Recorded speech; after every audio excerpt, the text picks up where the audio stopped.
Hello dudes, welcome to something channel.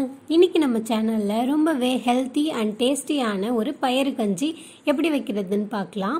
இதுக்கு தேவையான ingredients அரிசி, பயறு, வெந்தயம், முருங்கைக்கீரை, வெங்காயம், பூண்டு, தேங்காய், உப்பு.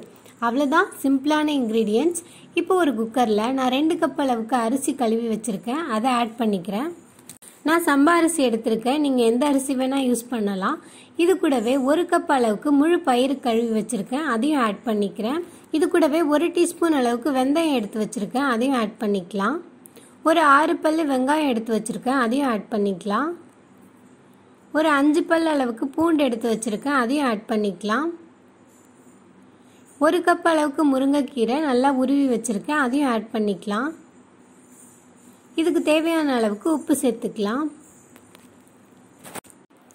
நான் 2 கப் அரிசி 1 கப் பயிர் எடுத்திருக்கேன். அதனால 8 கப் அளவுக்கு தண்ணி சேர்த்துக்கிறேன். நீங்க இதை விட அதிகமா கூட சேர்த்துக்கலாம்.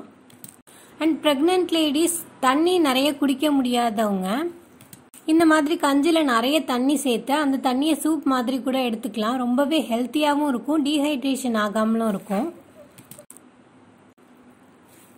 இப்போ குக்கரை மூடி நீங்க சாதத்துக்கு எத்தனை விசில் வைப்பீங்களோ அந்த அளவுக்கு விசில் வச்சு எடுத்துக்கோங்க. நான் இன்னைக்கு 2 விசில் வச்சு எடுத்துக்கிறேன். இப்போ ஸ்டீம் போனதுக்கு அப்புறம் குக்கர் ஓபன் பண்ணிக்கலாம்.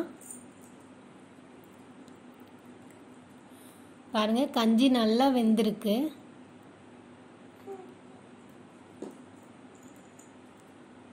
இப்போ நான் 1 கப் அளவுக்கு தேங்காய் துருவி வச்சிருக்கேன். அதை இது கூட ஆட் பண்ணி நல்லா மிக்ஸ் பண்ணி விட்டுட்டோம்னா சூப்பர் அண்ட் டேஸ்டியான பயிறு கஞ்சி ரெடி. இந்த பயிறு கஞ்சி கூட மோர் மிளகா, துவையல், ஊறுகாய் இப்படி எல்லாம் வச்சு சாப்பிட்டோம்னா ரொம்பவே டேஸ்டியா இருக்கும். இதே மாதிரி நீங்களும் ட்ரை பண்ணி பார்த்துட்டு எப்படி இருந்துச்சுன்னு கமெண்ட்ல சொல்லுங்க. தேங்க்யூ.